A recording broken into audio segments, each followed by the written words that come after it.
Hey everyone! Today's video, I'm going to be talking to you about how to plan out your 4 years of high school. This is going to be based off my experience and how I prepared for my 4 years of high school at my school specifically, but I think a lot of these things can help you prepare if you are an incoming freshman or you're a junior or a senior or whatever grade you want. But I hope these help, so without further ado, let's begin. So, freshman year, in my eyes, is the planning period.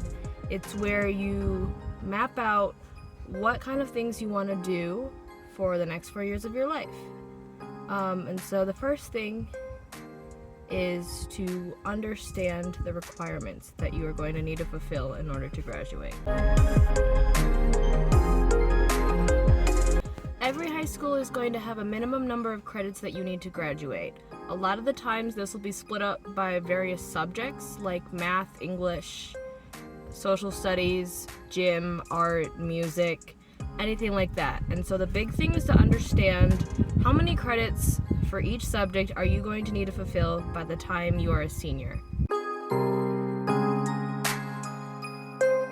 What you want to do your freshman year is just map out what classes are you taking now and how is that going to get you to the next classes that you need to take by the time you're a senior.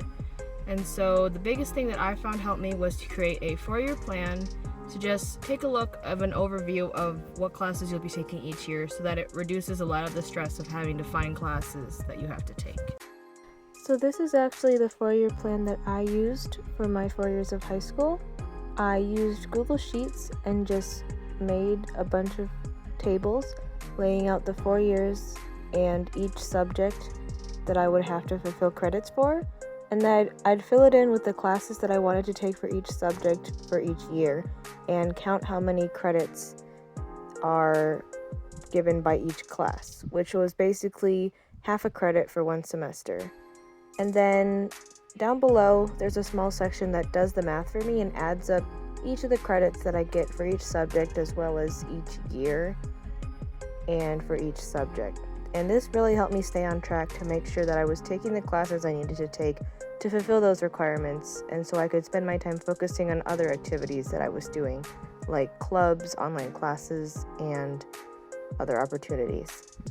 Also for my school, we also had a volunteer hour requirement and a book list requirement. You are required to volunteer somewhere for 40 hours and get proof of that community service, and you were required to read 16 books from a variety of genres that they specified, and you had to document each book that you read and write a summary about it, which we used for a presentation your senior year. So a lot of schools may have requirements for community service. You may have to take a specific club or something, or pick a particular academic career path early on in high school. So just be aware of what kind of choices you might need to make early on so that your 4 years of high school go as smoothly as possible. So your sophomore year is basically your buffer year. Now you've had the chance to meet new people, get used to the environment, understand the teachers that you do and don't like, and the classes that you might want to take.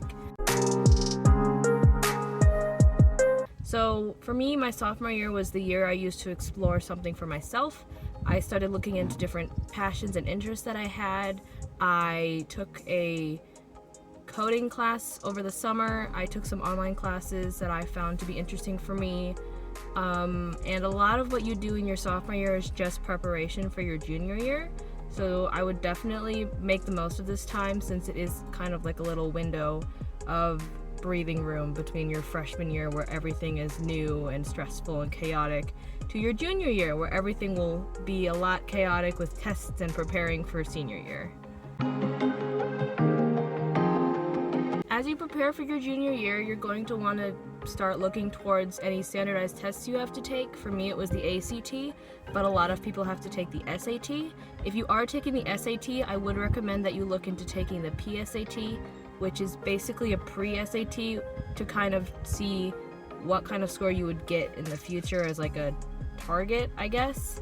You're also going to want to develop good study habits, because those are going to be really huge skills to have as you progress on through high school and even college. You're going to want to prepare to take harder classes, which means you need to be better at managing your own time and homework, because a lot of the times your teachers can't tell you specifically to get your work done. It's going to be on you to make sure that you're on top of things.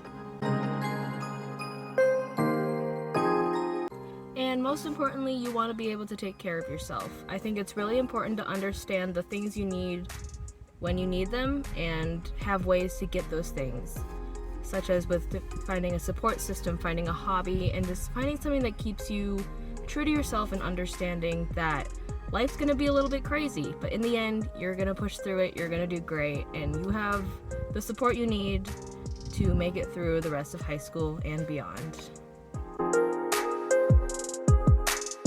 Next is your junior year. This is probably the most notoriously difficult and challenging year for a lot of high school students.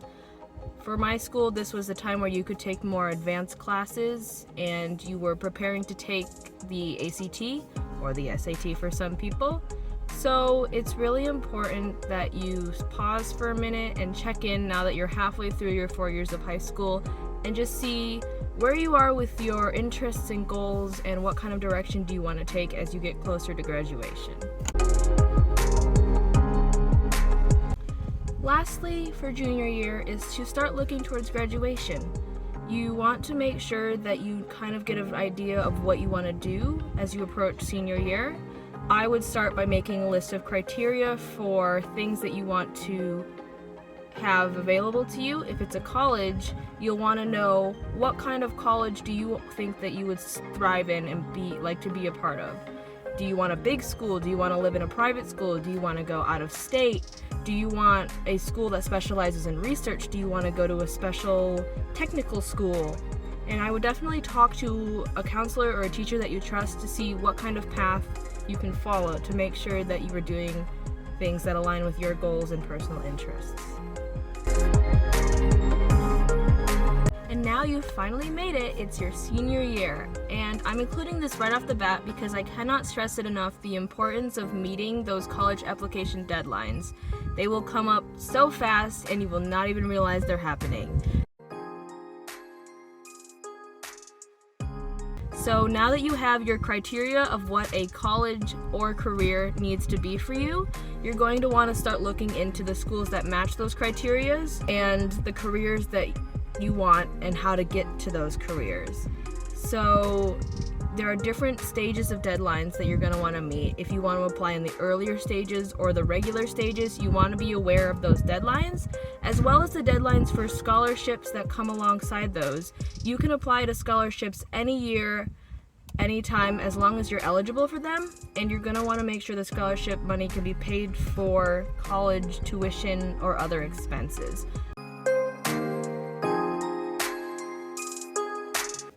Once you have college applications out of the way, now is the time to just enjoy the memories in the last few weeks that you're going to have with your class leading up to graduation. So I would definitely look towards the end goal, check in with your 4-year plan, make sure that you've collected all of the credits that you need, and after being with your teachers and friends for 4 years, maybe you've done clubs or gotten a job or done some sports, I would definitely look for letters of recommendation that can be useful for scholarship applications. They're going to be required for a lot of college applications, or even just job applications that you're going to want after graduating high school. You're going to want them as a part-time job in college, or if you're going straight to trade school or just going straight into the workplace, you're going to want to know that you have some people that can vouch for you and certify that you're qualified and can be successful.